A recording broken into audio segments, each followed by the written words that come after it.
තාත්තේ කූල් එකක් බොමුද? හරි වටිනවා පුතේ.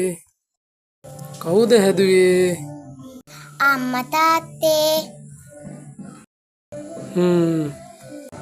තාත්තේ අපි වැවිදින්න කොහේ හරි එක්ක ගෙනියන්නකෝ.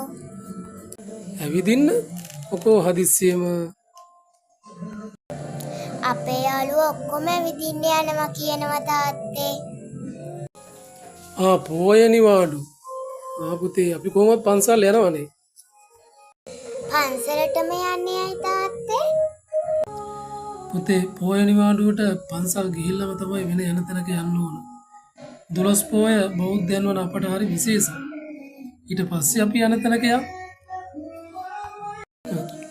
යාළුවෝ නම් ගොඩක් තැන්වල යනවා කිව්වා තාත්තේ. ඉතින් අපිත් යම් පුතේ. හැබැයි මූලික කාරණාව ඉෂ්ට කරලා.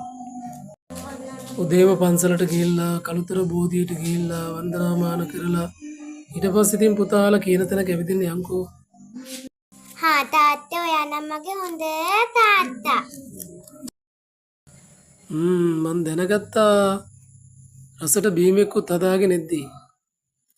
කමන්නේ පුතේ. කොහොමත් අපි පොයට කොහේ හරි ඇවිදින්න යනවනේ. නිවාඩු දවසනේ.